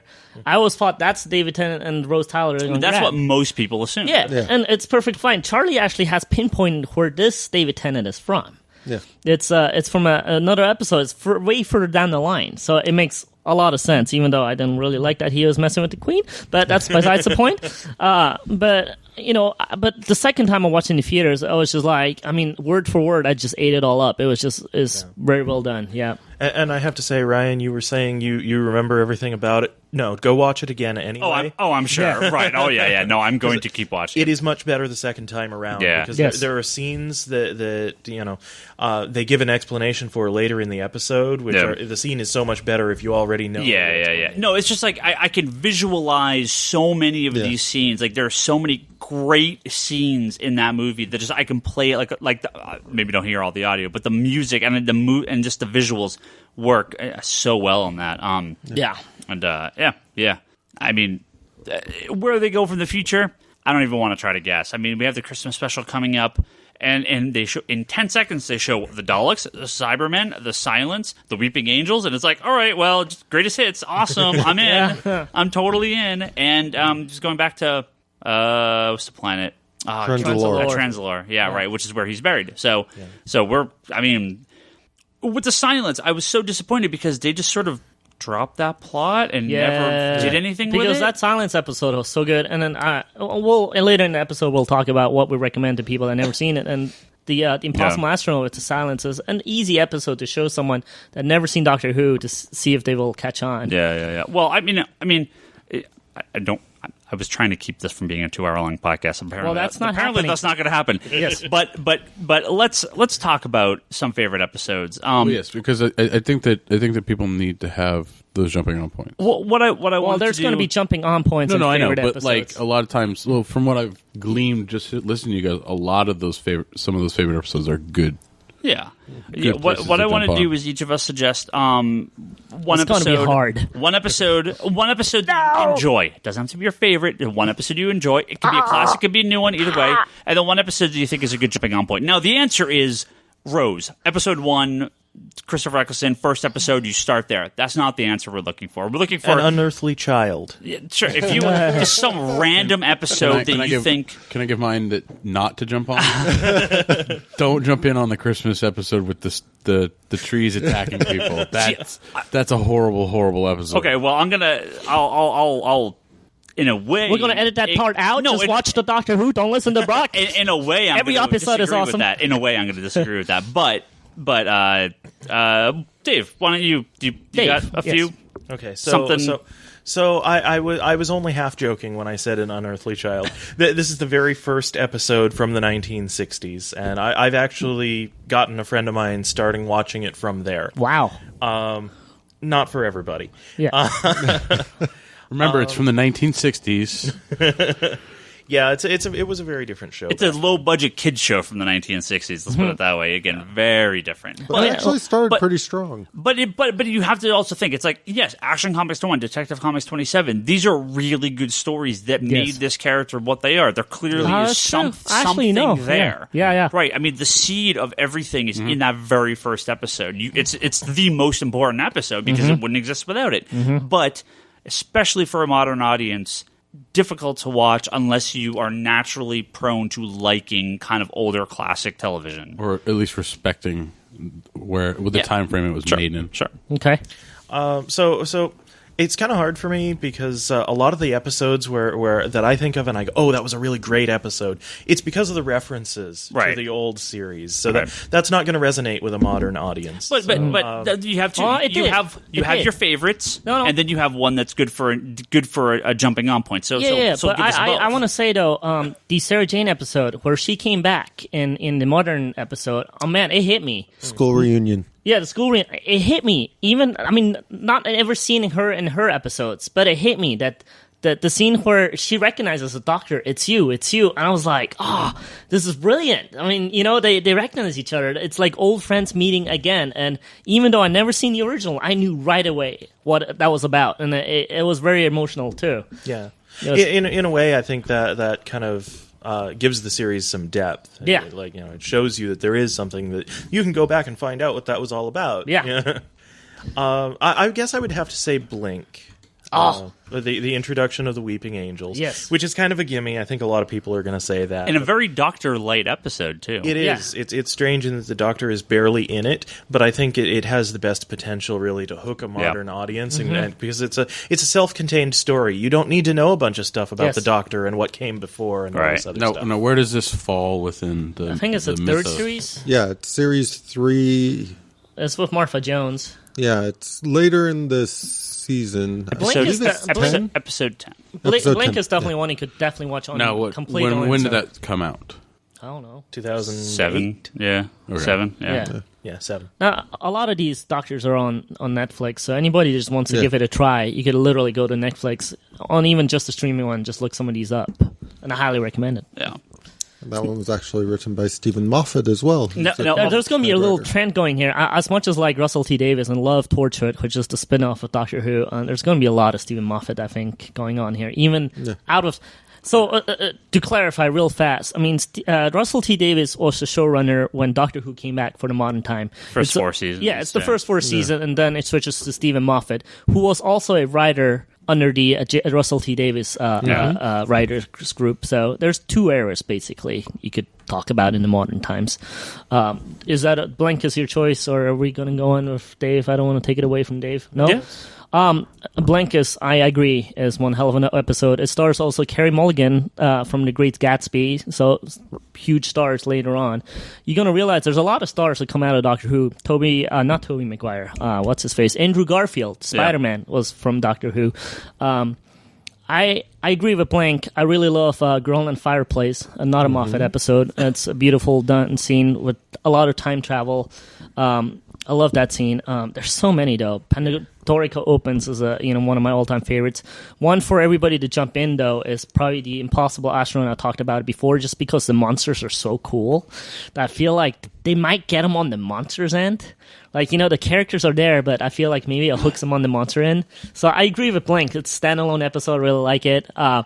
Impossible Astronaut, I feel the silence is so scary that they might understand the Doctor. And the Impossible Astronaut, while I had issues with the majority of that season, that episode is so good. Yes, and you're thrown into this really weird mystery, and it's like, what? And again, this is what we were talking previously about. They haven't resolved it, unfortunately. But you have the start of, like, what is going on? This is really cool. And you definitely... I mean, you're given various answers to that specific episode, but the main bad guy, the Silence, they're still dealing with it. But I'm gonna go with Girl in the Fireplace, just because I think it's a beautiful scene. There's a little love story there. It's very well written, beautiful done.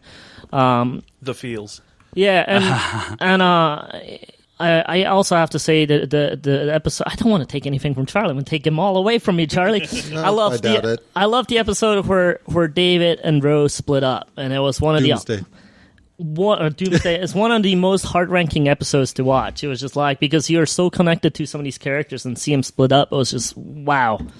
And Charlie knows that was very thrown off for a long time, and you gave me hope. You're like, she comes back. I'm like, yes. I was so happy about it. So quick review for jumping on points for our listeners. Jump on with barely any Doctor, kind of sneak it in. Yeah. Or if they're really into monsters, jump in with Impossible Astronaut. Impossible Astronaut. But Girl in the Fireplace is a really good time travel story. Yeah. Charlie. So I'm not going to steal yours. Well, possibly yours.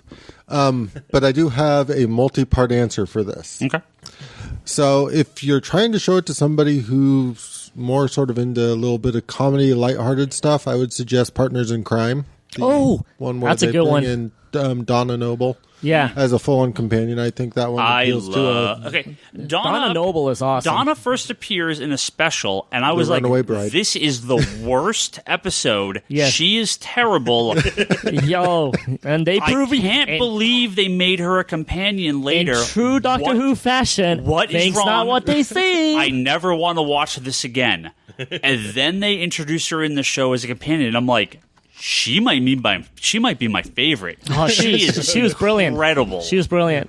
And I want to say her and David Tennant are real life friends. They've been in plays together and stuff like that. And And just a complete 180 on the character. yes, and just it was so needed for a fun. show. I mean, you need to refresh these companions. Yeah, So. yeah. And from the same episode, if you're looking for something with a little more sort of sci-fi horror, I would go with Silence in the Library. Excellent. That is, I think, was excellent.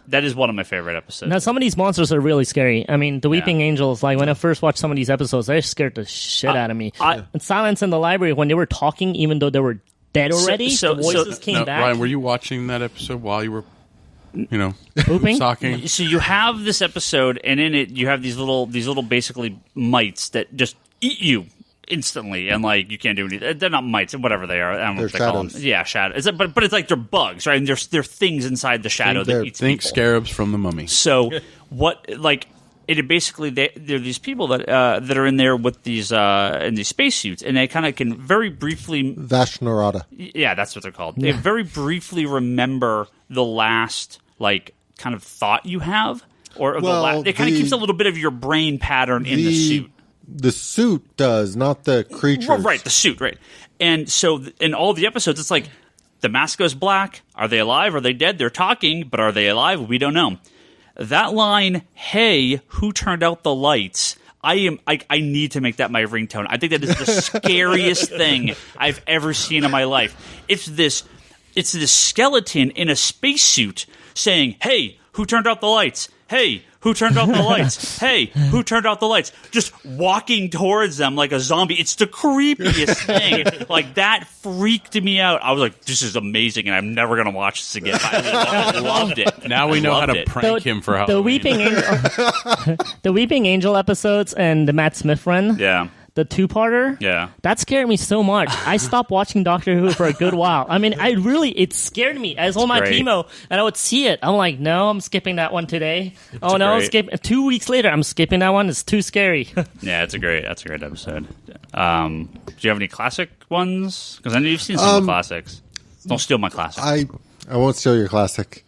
One of the ones that stands out to me during the Pertwee run a lot was Inferno, because it had the alternate universe stuff going on, and I'm a sucker for alternate universes where good guys are bad guys and bad guys are good guys and all that. So Inferno is one of those. Love Alexander Luthor. We know it. He is pretty cool. Do you have Dave? Do you have a classic by chance? So here's the deal. There's a lot of episodes of Doctor Who that I have not seen in 15 years. Wow. So they might not be the same as you thought they were. Yeah, but I've been rewatching some a little bit recently. I highly recommend, after you watch the 50th anniversary special, go back and watch Terror of the Zygons, which is where the aliens from that were initially introduced. Yeah, very good call. Yeah, a lot of people were kind of confused, like the Zygons being the 50th seemed kind of like, I don't know, seemed an unexpected choice for me. Yeah. They're classic Who villains, but I was expecting not what I was expecting. They've already used up all the really famous ones. Right. But even in terms of sort of being a classic Who villain, they weren't exactly a multi-use classic Who villain. No. They were very. I'm not even sure. How many times were they? Not used? often. Like twice? I was actually surprised when I saw the list. It looks like they were around 5 or 6 times. But I did watch a Tom Baker, because I've been slowly going through the Tom Baker stuff, and I did see them in a Tom Baker episode. Okay. I mean, not the episode wasn't recently, but I watched it recently. I think this is next for me, is watching the Tom Baker stuff on the Netflix and catching up, and then I probably will own it. Well, I have a couple. I have my personal favorites. For both the modern and the classic. I love Crisis on Infinite Earths. the comic book. And to me, that is like the epitome of what comic books should be. It's a whole bunch of heroes and villains and crazy shit going on. I see where this is going. Doctor Who has an episode of Crisis on Infinite Earths. It's a two-parter called Stolen Earth and Journey's End. Yes. Where they have the Doctor, all his companions, Torchwood, Sarah Jane, K9. It's basically all of them. It was like a giant team-up story. Going Beautifully against done. Davros, who's the creator of the Daleks, and a giant Dalek invasion. This is amazing. Yeah. Like, I loved these two episodes more than I can count. More than I can even say. Yes.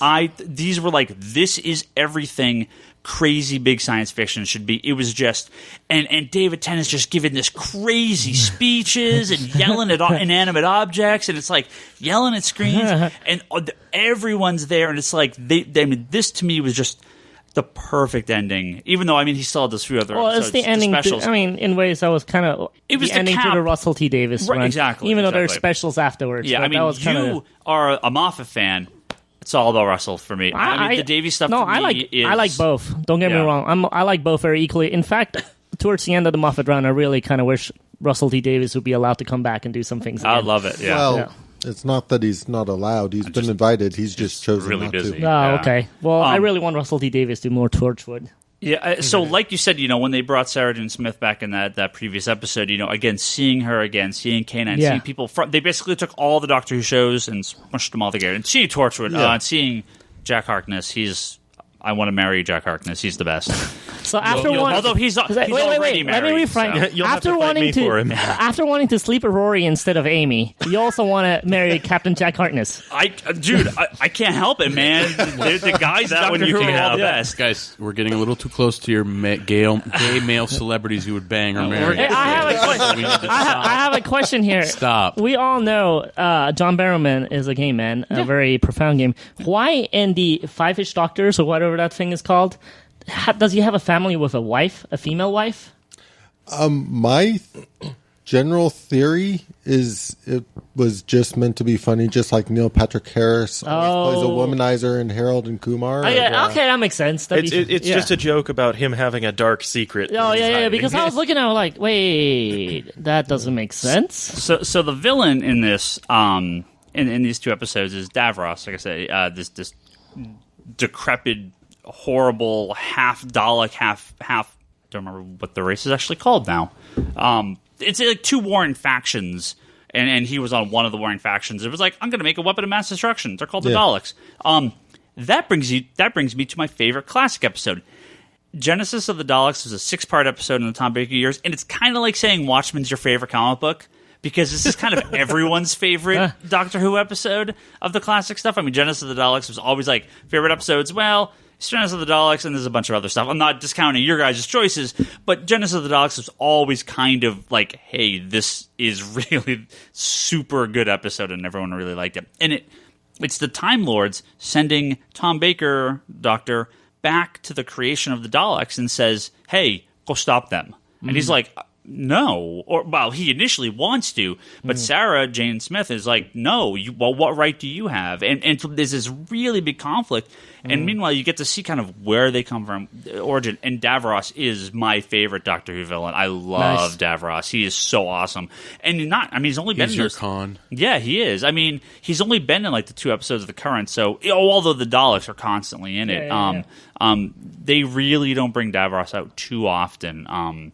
That episode is really a step above the things around it too, because I've watched it fairly recently, and I remember seeing a number of these episodes when I was a kid. So again, maybe that's a little bit in my head, because I'm like, I remember these. I know Davros. I remember these. I must have seen this, because there's a few scenes in that, especially the scene where, again, like in the 50th, he has his finger literally on the button to kill all the Daleks and kill Davros and stop them from ever existing. But he's like, but all this great stuff has happened because the Daleks are around, and who am I to stop this, and how would this affect everything, and it's a pretty heady episode. Just fantastic. It's 6 parts, so it's one of the longer ones, but I think it's as good as anything they did today. I think it's a fantastic episode. You know, as we're talking about it, I think of so many more. I like the Christmas special with the girl that sings with the flying sharks. That was a good episode. I love that one. Christmas Carol. I have kind of 3 episodes that I think are also good for fans, again, that don't want to start at the beginning, and one of them is a Christmas episode. My favorite of the Christmas episodes is The Next Doctor. That's the one. See, I hated that episode. Did you really? I could not stand it. Not to mention, it's the fucking governor shooting everything up. No, he's not shooting it. Mixing up with The Walking Dead at this point. If you're familiar with David Morrissey, who plays the governor on Walking Dead, he plays the Doctor on this episode. I could not stand that episode. Really? Oh, man. No. Sorry. And I think it's a good standalone episode and a good introduction to the ideas behind the Doctor. Yeah, but this guy basically gets... but you're introducing the audience to a guy that's thinking he's a doctor before they even know the Doctor who he is. So I don't think that's a good episode. It has the potential to be confusing. Yeah. So I don't know if that's a good... No, Remember, I disagree. Ryan's favorite episodes are the ones where a shit ton of characters are But I think it's a cool... And you have to Wikipedia... like 50 people off one scene. Well, to me, it's interesting because he's like, "Oh, I'm the Doctor," and David Tennant's like, "But I'm the Doctor." He's like, "Well, I have a TARDIS." He's like, "That's a hot air balloon. That's not a TARDIS." So it is a TARDIS, but it just stands for something else. When it first started up, David Tennant thought he was a future incarnation of the Doctor. So I think it introduces and his references to all the different elements of Doctor Who, but from a different perspective, and they mean different things. But I think it's an interesting way to look at it, being like, because this is kind of like I think this is a neat way to kind of get someone to kind of see it again. And it has a Cybermen who are classic Who villains. So to me, I think it works okay. I don't like the Cybermen, that one either. They were like weird. They were like bear Cybermen running around. Yeah, they're a little different. Typically, the Cybermen are human brains inside cyber bodies. I got the impression from that episode they were taking animal brains and putting them in cyber bodies. Yeah. So I want to add that the Cybermen are Charlie's kid's favorite villain. I hear about it all the time. Well, my kids bounce around in terms of favorite villains. Sometimes it's Cybermen, sometimes it's Weeping Angels. And although I think David Tennant, I mean, I'm not going to think, David Tennant is clearly my favorite of the new stuff. Another episode that I think would work really well. That episode, that's an episode I don't like. Really? I like that. Really? I like that one. I like the idea of all the ideas. It's like you're taking regular beliefs and putting a twist on it. That I did not like. No? I liked that aspect of it, but it was a terrifying episode. This is supposed to be a kid's show. Yeah. Well, that's why I like it so much. This is going to give you nightmares. That's the whole point of Doctor Who. I'm in my 30s. This gives me nightmares. That's the whole point of it. You're supposed to watch it behind your couches, right? Apparently, all the Doctor Who is supposed to teach you how to do is poop in socks. Yeah. But you were in bed, put a sock right there. My favorite Matt Smith episode is a little goofy one-off episode. The guy actually comes back in the second episode, but The Lodger. Yeah. That's the one where he gets a roommate, where he moves in to the flat with the nice little kind of guy with the guy and his girlfriend. Right. So, and now one of my problems with Matt Smith is not Matt Smith. It's Amy. I don't hate Amy. You just really want to sleep with Rory. I think a lot of her plot-heavy episodes kind of take over, and I don't like it. She felt really like a companion in this episode. She was helping the Doctor. It really worked for me. And The Lodger, again, being taking place entirely on Earth, mostly in real-life situations. Mm-hmm. I think this is a good way to introduce someone to the series, but you still have that sci-fi element, especially at the end when it turns out there's an alien spaceship on top of his house. So you're kind of slowly introduced to these things as he's trying to figure out... How did I miss that? Well, there's a reation why you missed it. Perception filter. You wouldn't see it. I know. So, again... really funny episode. The guy comes back with the Mousers? Craig, James Corden. Isn't it the Mouser episode? Or they're not Mousers. They're the Cybermites. Yeah. That's in the second one, right? Yeah. So, but again, a really funny episode. And if you want to see Matt Smith, go to a pub and play soccer and hang out like a regular guy. Again, I think it's an easier introduction. I think he's the easiest Doctor to get into, and I think that's why the Matt Smith Doctor went so big. I mean, what's it, the first Matt Smith episode when he's talking to Amy as a little girl? I thought that was really. Yeah, I thought that was really good stuff right there when he's talking to young Amy and then he comes back. It's only been 5 minutes, but Amy's grown up at that point. I was like, oh, really good stuff. And as an introduction to Matt Smith, that's a fantastic episode to introduce somebody to. Oh, if you want to watch Matt Smith, just start at the beginning of Matt Smith, the 11th hour, and go forward. Yeah. Yeah, I mean, Adam on the Geek Box. I think that's what he did. I think he just started with Matt Smith. I think he's slowly gone back and watched some of the old stuff, but that's where he started. And, you pick up on all of it. It's really a great place to start because, in a way, it's almost a show reboot. There's a new showrunner, there's a new doctor, there's a new companion. Everything starts fresh. Isn't that in the episode where he also talks to the giant eyeball, going, look me up? And then it shows you all the former doctors, and then Matt Smith comes through the David Tennant face. I thought that was really well done. Okay, so we have a way to get in comedically. We have a way to get in through scaring you pooping in a sock. We have a way to get into that. You rejiggered, I swear. I should never have said I know. That's so poop sock. You have the completely blow your mind having to research on Wikipedia characters. We have the mundane way to get into the Doctor. We have the very little Doctor. There's a lot of ways to get into the Doctor. Well, no, because this is the thing is I haven't watched the Doctor. Yeah. So and this is the first time you guys have actually sat down and kind of given like little things. So there's little tidbits like, let me tell you about this. Try there. The Doctor, the reason why I fell in love with the Doctor Who show is the Doctor sees things differently than any character I know. Like, the way he looks at the world is different than, say, Captain America goes, oh, this is this way, blah, blah, blah. We got to defeat this human, or not. Jesus, people. Well, he does defeat humans and aliens. But and you know what I mean, robots though. The Doctor, if something bad happens, the Doctor is the first guy to go, you know what? This is not what it seems. This guy is actually in pain. That's why all these things are happening. It's in very ways, I think it teaches the world that there's more to what it is. Like, if you're mad never at violence. Yeah, but you like, if someone is pissing you off, most of the times you're just mad at the person, right? In a Doctor Who fashion, it's like, well, why is he pissed off? Like, it reverses the things. It gives you more depth to the story. Like, a lot of times, there's aliens attacking.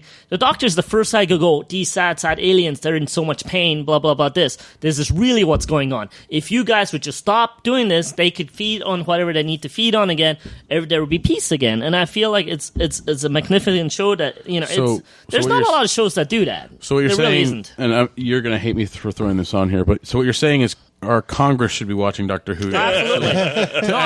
I think Doctor Who is, if you all truly understand it, there's a lot of things to learn from Doctor Who. Yeah. Well, from what you guys have said, it started out as kind of an educational kids show. So, and it seems like the manifestations of the Doctors are kind of, manifestations of the human psyche at certain stages of life. The Doctor represent its time. The Matt Smith kind of stood for his time, and then, Tennant stood for his time. I feel like, they are kind of representatives of the current times. Yeah. There's an interview with Christopher Eccleston that he did right after he filmed his last episode, where the interviewer asks him, what do you think is the message of this show? And what he says is the message of Doctor Who is you can think your way around your problems. And I think that's very true. And that's something that he holds throughout all of his incarnations, even though they all have different personalities. That's how he looks at things. Is like, how can I think my way around this instead of? And it fighting? seems like he's the character that he always sees the other way side too. It's not like what is the problem here. It's more like, what's a person think? Why is a person doing these things? Like, he thinks both ways, and I really, really love that about the character.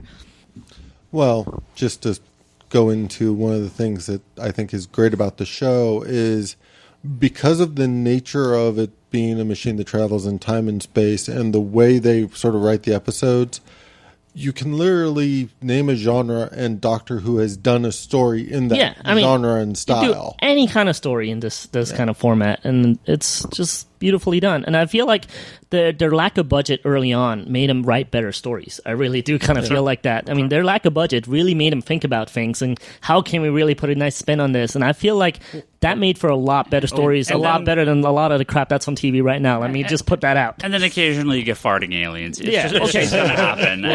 Eventually you just run out of an episode of things to write for. I think back to what you said about the you might not necessarily have a budget to catch people's eyes, so you want to catch them with really good stories and writing stuff. And I think that's that's where a lot of like a cult following behind some things has come from, is that, you know, they might not have had a budget for this movie, but it has such a cult following because they focused on making something really, really great in the movie that people could attach onto. And Doctor Who, it seems from what you guys have said, have attached it kind of.